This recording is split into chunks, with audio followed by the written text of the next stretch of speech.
processed foods, sugary foods, and especially sodas. The city of New York has identified sodas and other sugar-sweetened beverages as one of the main causes of obesity. In an attempt to improve health and decrease consumption, the city has requested a 2-year ban.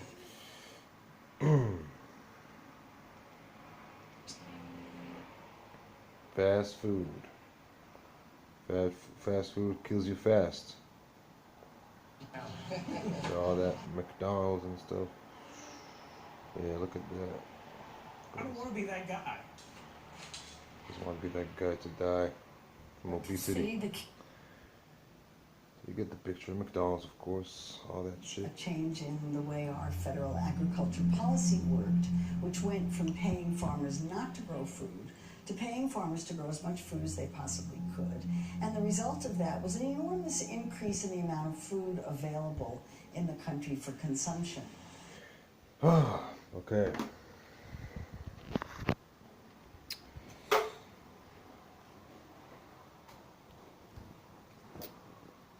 I hope you can see me. So the thing is, I want to talk to you about.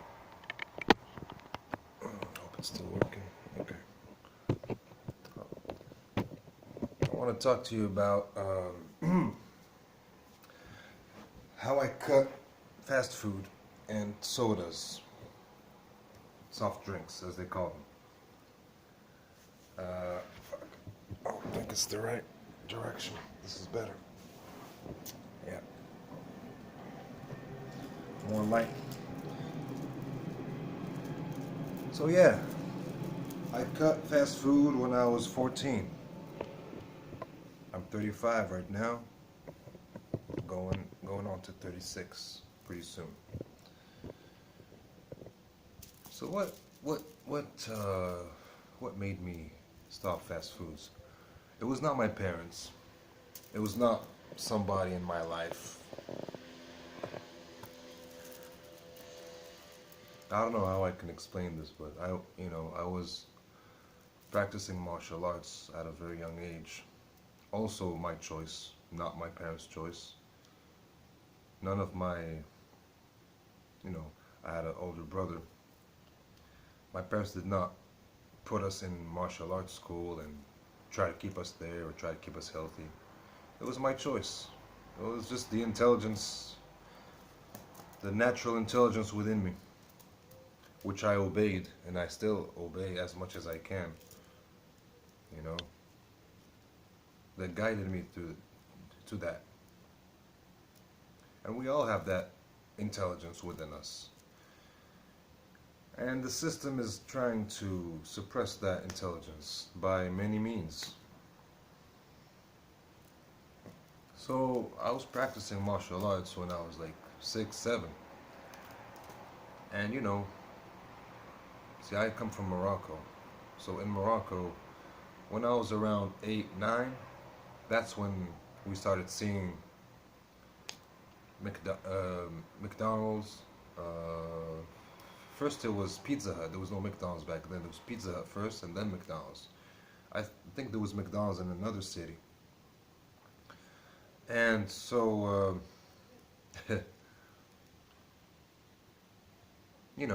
my parents started taking us to all these fast food places. And of course it tastes good, so you like to go there and you ask your parents, I want to eat this, I want to eat that. Take me to Pizza Hut, take me to McDonald's. And parents just want to be nice to their kids, so they just buy them the stuff they like. But martial arts,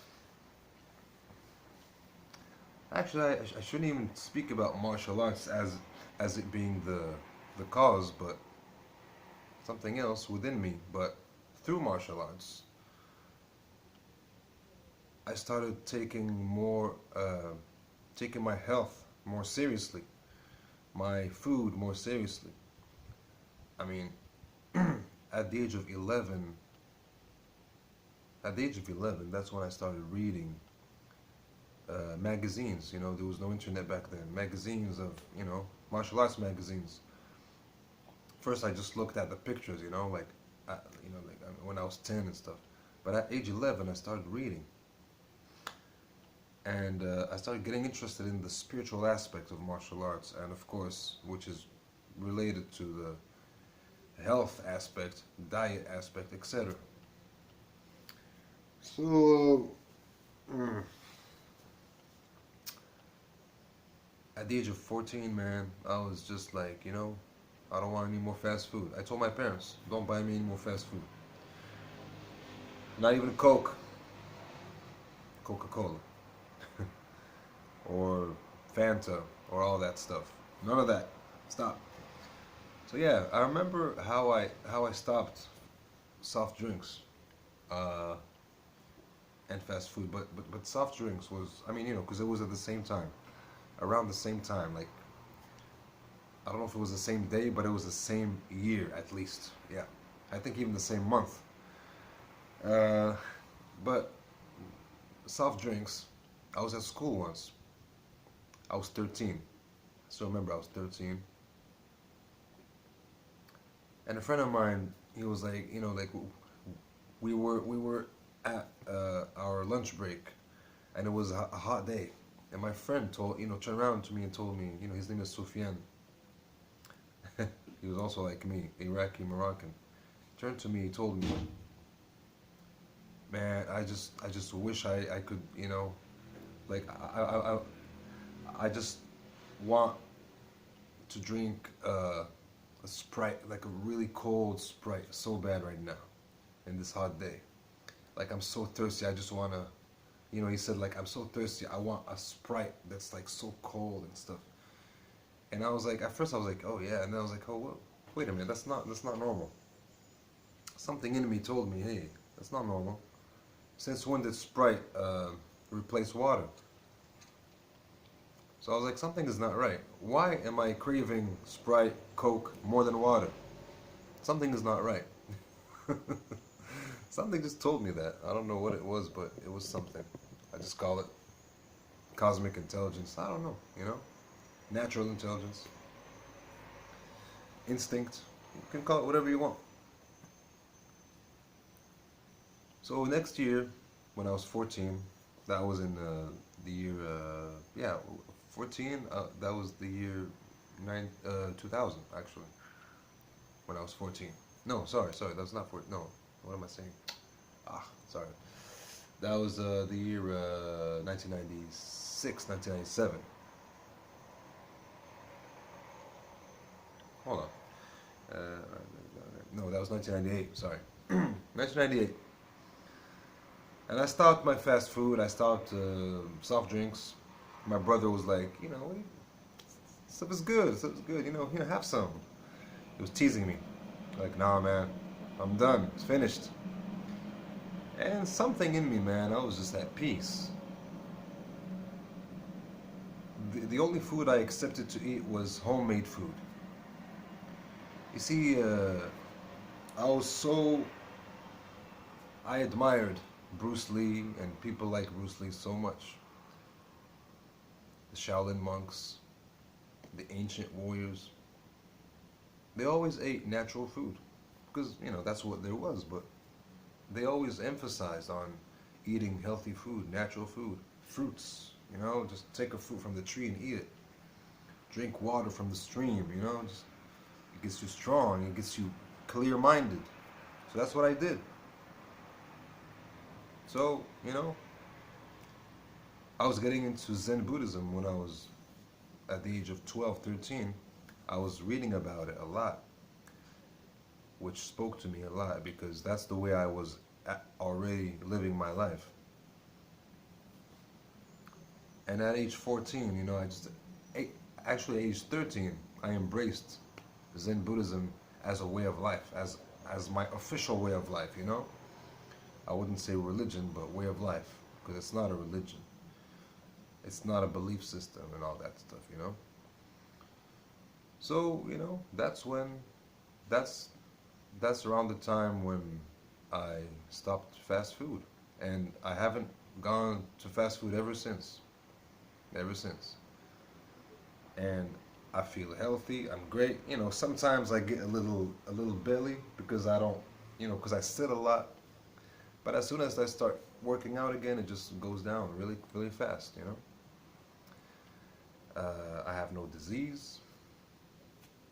My heart rate is great. I used to have asthma, but once I cut off my dairy in 2007, my asthma went away in 1 week. In only 1 week. Seriously. I had my inhaler, which I had to use every day. I didn't need that anymore.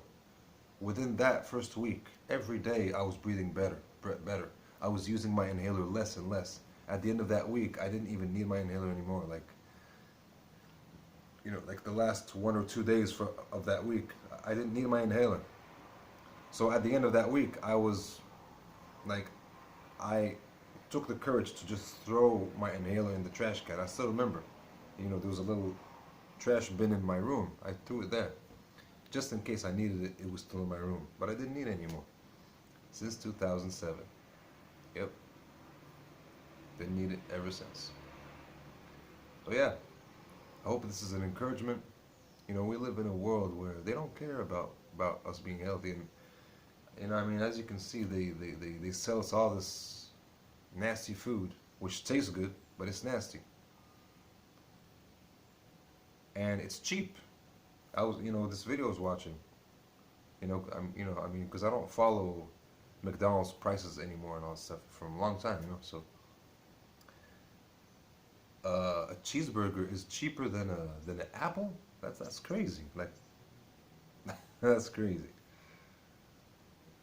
So, you know, people buy what's cheapest. But when you ask yourself, how come they have all this food, this good food, and it's so cheap? Like, aren't they making money? Oh, they're making money. And they're going to make a lot more when you fall sick. And then you go to the pharmacy, go to the doctor. They may look like a different industry, but it's all tied together. They work together. How do you think the pharmaceutical industry works? They keep you sick. Can you imagine if no one felt sick anymore? Or no one was sick anymore? I mean, I'm not talking about, you know, seasonal flu and, you know, like headaches every now and then. No, I'm talking about like real illnesses. Can you imagine if no one had any illness anymore? They would go out of business. Do you think that's what they want? That's not what they want. So of course the logical thing is to keep people sick. Is to encourage indirectly, of course. They're not going to be like, hey, we don't want you to be healthy. Of course they can't do that. If they do that, oh, people are going to wake up. So they're like, you know, try to eat healthy, but you know what? Here's McDonald's and here's oh my god, that's so ridiculous. They, you know, so they pretend like they care about your health. Oh, you gotta eat healthy. You gotta eat healthy. But look around. Everything is fast food. Everything is chips and all that stuff. How can you stay healthy? Well, you can. You're just gonna need a lot more willpower. You know, it's not gonna be granted to you. That's what I'm saying. They're not forbidding you to being healthy, but they're discouraging you as much as they can indirectly, and encouraging you indirectly as much as they can to eat unhealthy food, fast food. So this is why it's so important to be wise and to be smart about how you handle your life. It's not all about, of course, we all love tasty food. I love tasty food. Of course. Every creature loves their food to be tasty. But only a fool will compromise healthy food for taste. Only a fool will do that. Don't be that fool. As simple as that. Take care of yourself.